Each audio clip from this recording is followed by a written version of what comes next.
Welcome to The Explainer. Today, we're tackling something huge, a really powerful mental technique for finding some peace in a world that feels totally, completely obsessed with perfection. I mean, just think about it. From the moment you open your phone to the ads you see on your commute, we're just bombarded with these images of flawless beauty, perfect bodies, and super luxurious lifestyles. It creates this constant nagging pressure to chase a standard that's pretty much impossible. But here's a radical idea. What if the key to breaking free isn't about changing your life, but changing your mind? What if the real answer is learning a completely new way of seeing the world around you? Okay, so let's really dig into this problem. These ideals we're all shown, they don't just float around harmlessly. They create what you could call a happiness trap. Basically, a set of mental attachments that keep us stuck in a loop of always wanting more and never feeling good enough. First up, the body. We're shown this one very specific ideal, right?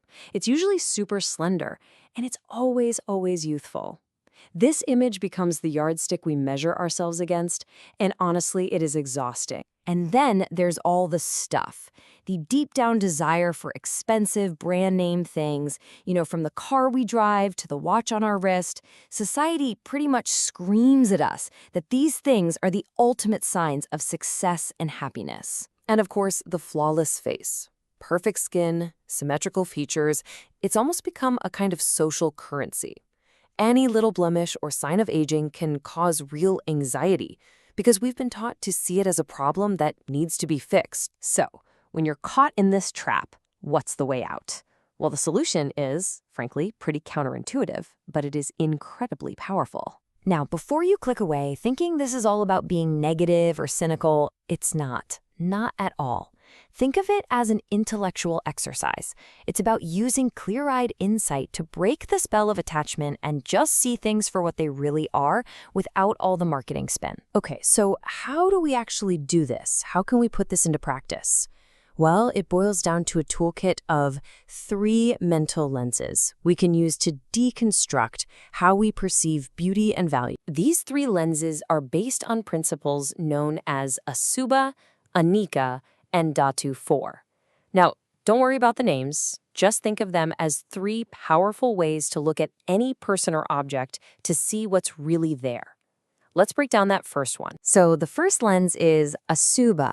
This basically means you mentally look right past the surface of physical beauty to see the biological reality underneath. It's about seeing the body not as some perfect ornament, but as the complex biological machine it is. And I know this list might seem a little intense, but it's not meant to be disrespectful or gross. It's a neutral, almost scientific observation. It's just a reminder that beneath that pretty surface is a collection of blood, bones, and organs. We're all just a biological system, not some perfect, unchanging object. And that perspective can be incredibly grounding. Our second lens is Anika. This is the principle of impermanence. And it's a simple, unavoidable truth that everything, and I mean absolutely everything, is subject to change, decay, and transformation over time. Nothing lasts forever. This timeline here shows exactly why this lens is so important. That flawless face or brand new car you're admiring, it's just a temporary snapshot in time. Sooner or later, skin will wrinkle, paint will chip, and everything eventually breaks down. When you really get that, it helps you avoid getting too attached to a fleeting moment of so-called perfection. All right, our third and final lens, Dhatu 4, is all about deconstruction. It's the practice of mentally breaking down any object, no matter how luxurious or expensive, into its simple, basic parts. Just look at this. A luxury car is really just a clever arrangement of iron, plastic, rubber, and glass. A designer watch? It's metal, leather, and glass. This little mental trick strips away all the assumed value, the brand name, the status symbol, the hefty price tag, and reveals the object for what it actually is, a simple collection of basic elements from the earth. So we have these 3 powerful lenses, but let's see how they actually hold up in the real world.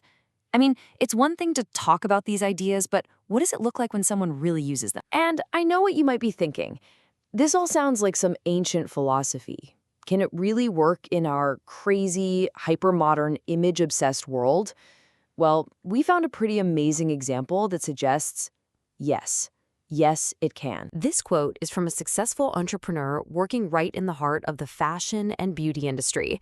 I mean, she is surrounded by these impossible ideals every single day. But by using these exact techniques, she's able to thrive in her job without getting caught in the emotional trap. She sees the beauty, but her mind isn't controlled by it. That is a genuine superpower. So what's the ultimate goal here? What's the point of applying these lenses? It is not about rejecting the world or becoming cold and distant.